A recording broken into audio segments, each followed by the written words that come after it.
And now it's time for Photo Booth Live Chat with John Young.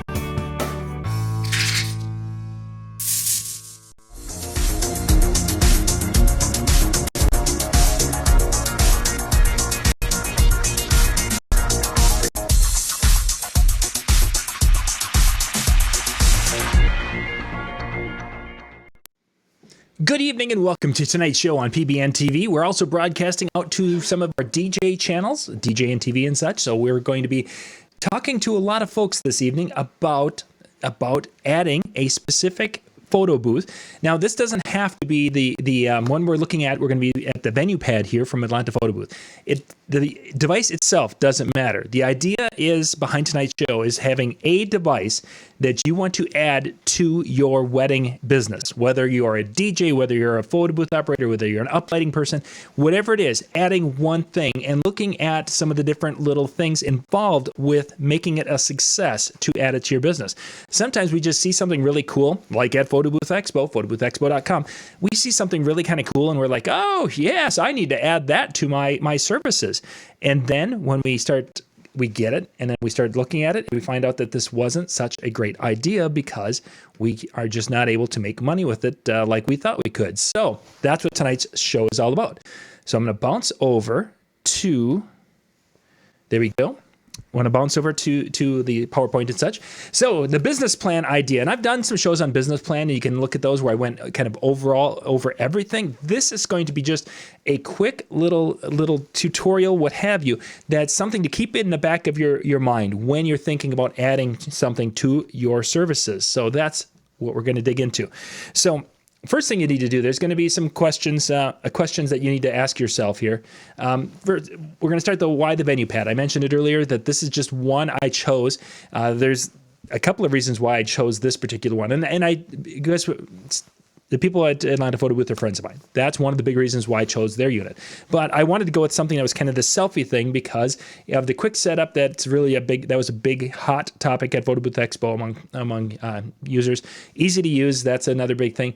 Digital props was big. A big discussion earlier, and now with this whole virus world coming about, and people are talking about that this might be, the digital props might be the future for at least a number of months, if not years, because people are concerned about it. And then, of course, printouts. Printouts are more things to mess around with. Some people love the printouts, and they can offer those, which gives them even a more additional opportunity to make some money. And some people just are not into the printouts. So that's why I chose the venue pad. And you can see it right down below, atlantaphotoBooth.com, the venue pad, and you can check it out there. So we're going to dig into it. But there's some questions we want to ask ourselves before we get going here. First off, is there an actual market for the device? We saw a lot of cool things at Photo Booth Expo. And as I was looking at these array of cameras and capturing the motion, and they throw things in the air and capturing all these different GIF type animations, the question really becomes is there a market in your market for that device? Some markets, it'll be like, oh yes, people are used to spending money on a photo booth, so I need to up the game and get this really cool thing. Some markets aren't saturated with photo booths, so having something more basic would possibly work. If there's a lot of iPad type, selfie type booths in your market, maybe adding another one isn't going to be a great investment. So check it out, think about it. Is there a market before you just jump onto it because of the emotional side of it? And then, of course, can you make it work for your business? Is this something that you, as a solo operator, you're set up the uplights, you got that all done, and now can you set this up and walk away after the evening and make it work? Or is it something that some people just don't like to have their gear left in a rental type situation or what have you? Maybe that won't work for you. Or you're a DJ and you're going to go and set it up and leave it unmanned. Can you make it work for your business? Do you have the time to go set it up? Some of us are in a very tight time schedule because they have an afternoon event and then they have an evening event. So we have a half an hour to set up. I can't set up all my gear, and that could be a limiting factor. So can you make it work with your business? Can you afford to add it to your business? There's a cash investment to buy these things. You don't want to be putting gear on credit cards and having to pay interest on this credit cards if you can at all avoid it. Yes, sometimes it makes sense financially to do that because it's a hot thing and you're going to be able to sell it boom, boom, boom and have it paid for in a month or two without a lot of interest accrued. But most of us don't have that kind of luck. We buy something and it kind of sits and slowly ramps up to the numbers we're going to be talking about here in a few minutes.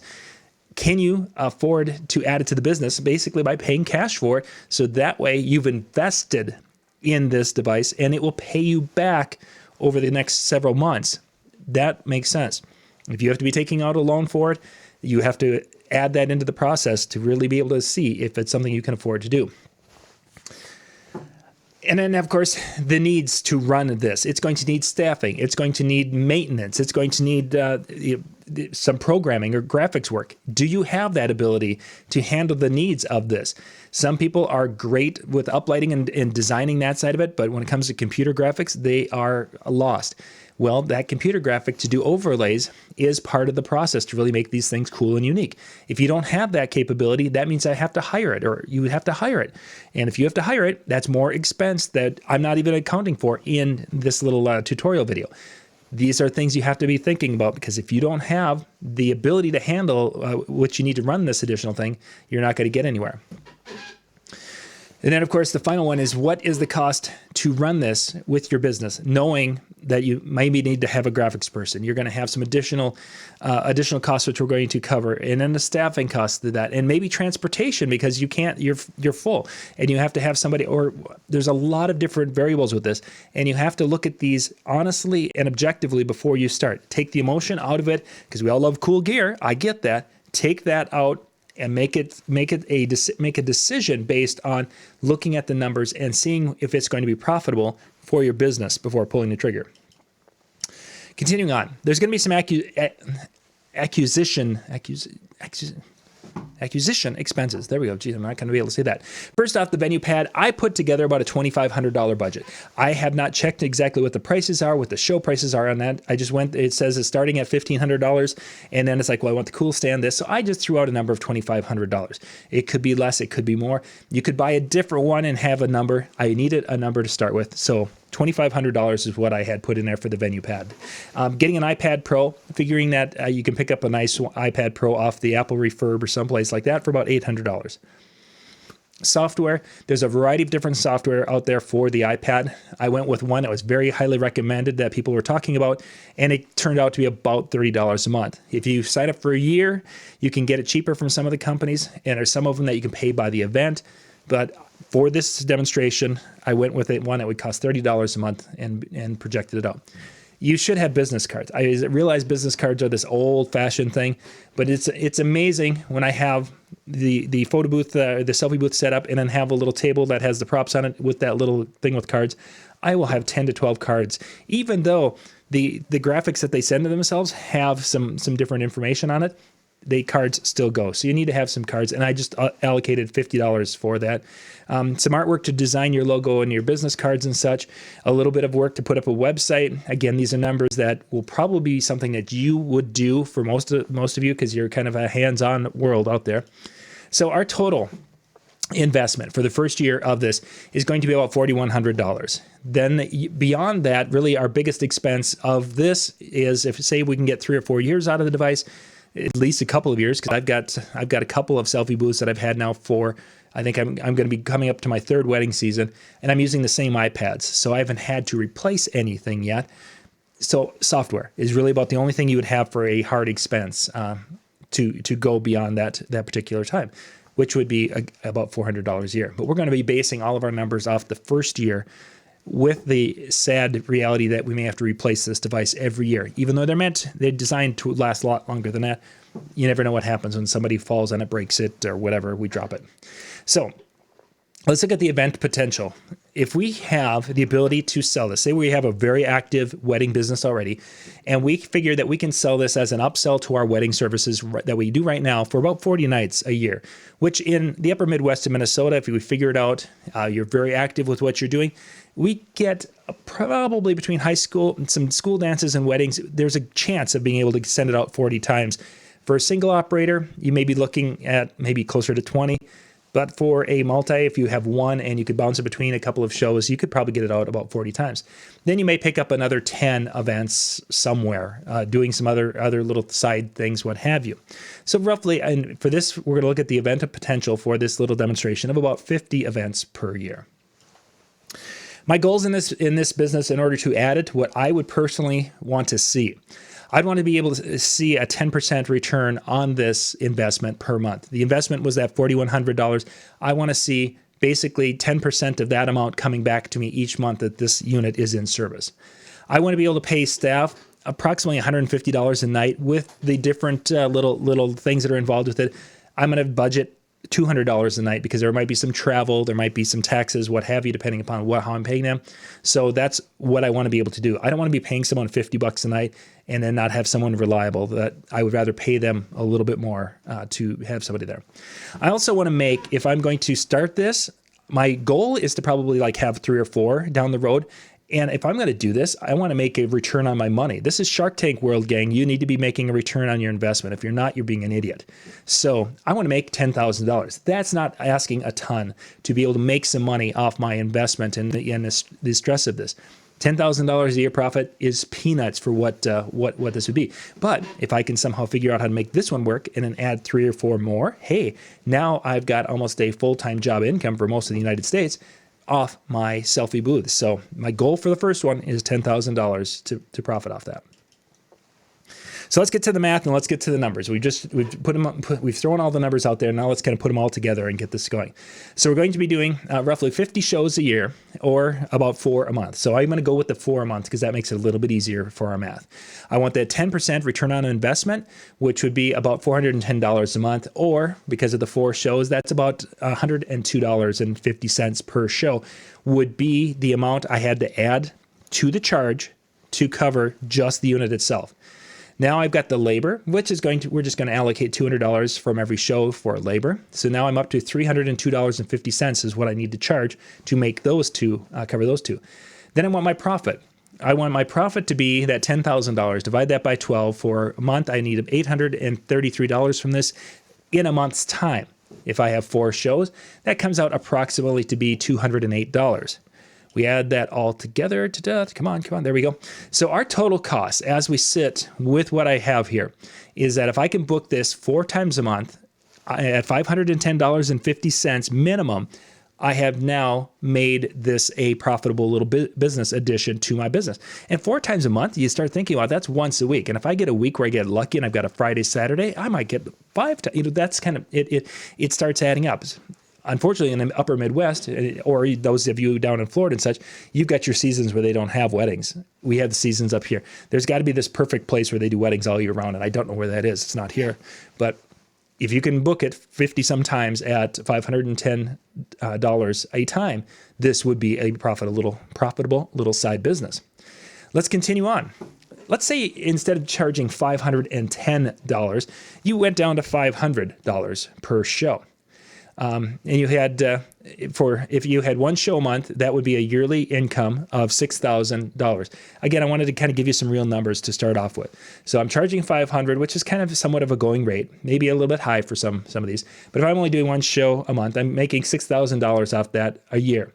My acquisition expense was $4,000. My labor for the year for those 12 shows would be roughly $2,400. So my profit off that show of only doing 1 a month for the first year is I'm losing $500 out of my pocket. That's after paying labor and figuring the acquisition costs of that.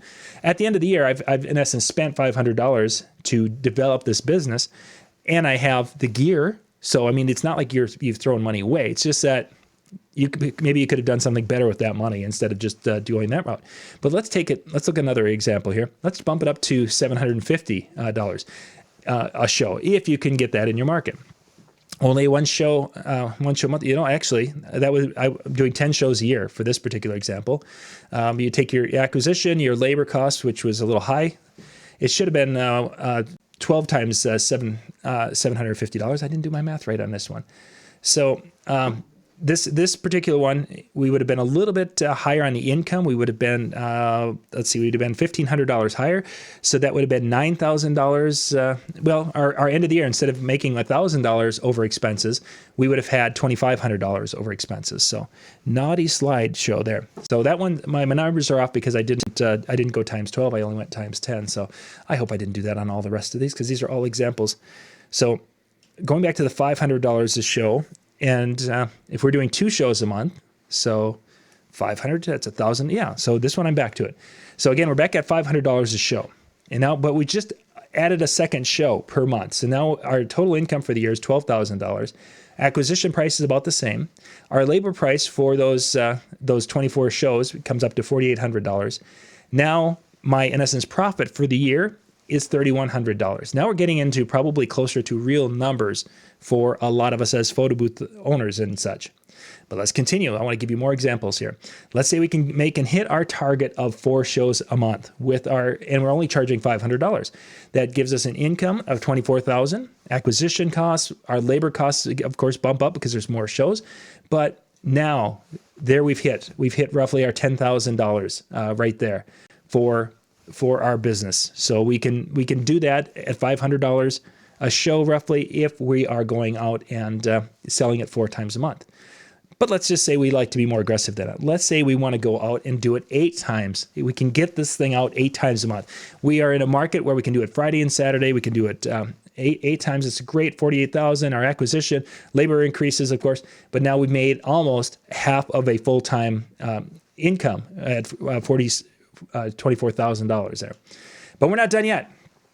Let's drop the price down. Let's take it down to a $400, which may be for some markets a little more in line with what you guys are doing in the market. If we take that down to, if we still are lucky, and we can go and do the number of shows and such with that 8, and there's our numbers 38 come down, and we can still make money at $400, but we need the volume. This is the key: is that if you aren't getting the volume, you're not going to be able to make that money. If you can handle 8 shows, but there's more, there's obviously more risk involved with that. So things to think about. The numbers are there. You can go and kind of watch the video again, and you can kind of see where the numbers came from.